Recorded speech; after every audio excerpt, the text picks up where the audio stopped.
మంది పెట్టాం. ఇందాక పెద్దలు శ్రీనివాస్ గారు చెప్పారు, ద్వారంపూడి చంద్రశేఖర్ రెడ్డి సాధారణ వ్యక్తి కాదు. ఆయన వెనకాల మాజీ సీఎం గారు ఉన్నారు. గతంలో ఏం చెప్పుకునే వాళ్ళంటే ఈస్ట్ గోదావరి వెస్ట్ గోదావరిలో ఈ 2 జిల్లాల్లో ఏం జరగాలన్నా మంత్రుల దగ్గర వెళ్తే పనులు అయ్యేది కాదు. ఓన్లీ ద్వారంపూడి చంద్రశేఖర్ రెడ్డి గారి దగ్గర వెళ్తేనే ఏ పని అయినా జరిగేది, అది ఎటువంటిదైనా సరే.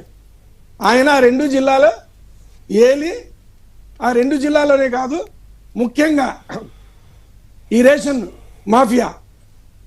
మాఫియాలో కాకినాడ పోర్టు పేరు ఎందుకు వస్తుంది ప్రజలు తెలుసుకోవాలి.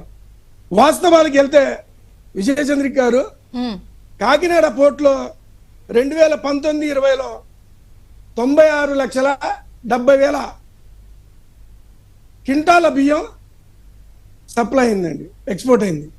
2021లో 3,15,00,000 క్వింటాలు ఎక్స్పోర్ట్ అయింది. 21-22లో 3.04 కోట్లు క్వింటాలు ఎక్స్పోర్ట్ అయింది. అయితే దానికి అదే టైంలో 2020-21లో దేశం మొత్తం మీద ఎక్స్పోర్ట్ అయిన ప్రముఖ 5 రాష్ట్రాల్లో 10,88,00,000 క్వింటాలు ఎక్స్పోర్ట్ అవుతే ఆంధ్ర నుంచి 4.32 లక్షల కోట్ల 4.32 అంటే 4,32,00,000 క్వింటాలు ఎక్స్పోర్ట్ అయిందండి. గుజరాత్ నుంచి 2,34,00,000 క్వింటాలు ఎక్స్పోర్ట్ అయిందండి. వెస్ట్ బెంగాల్ నుంచి 1.19 1,19,00,000 క్వింటాలు ఎక్స్పోర్ట్ అయిందండి. అలాగే మహారాష్ట్ర నుంచి 1 కోటి క్వింటాలు ఎక్స్పోర్ట్ అయినాయి. అలాగే తమిళనాడు నుంచి 50 లక్షల క్వింటాలు, అంటే ఆంధ్ర నుంచి 4,32,00,000.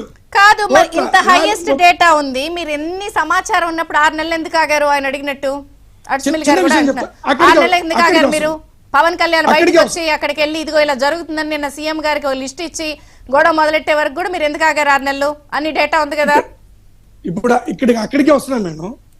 4,32,00,000 క్వింటాలు ఆంధ్ర నుంచి సప్లై అవుతే అదే టైంలో కేవలం కాకినాడ పోర్టులో 3,15,00,000 ఉంది.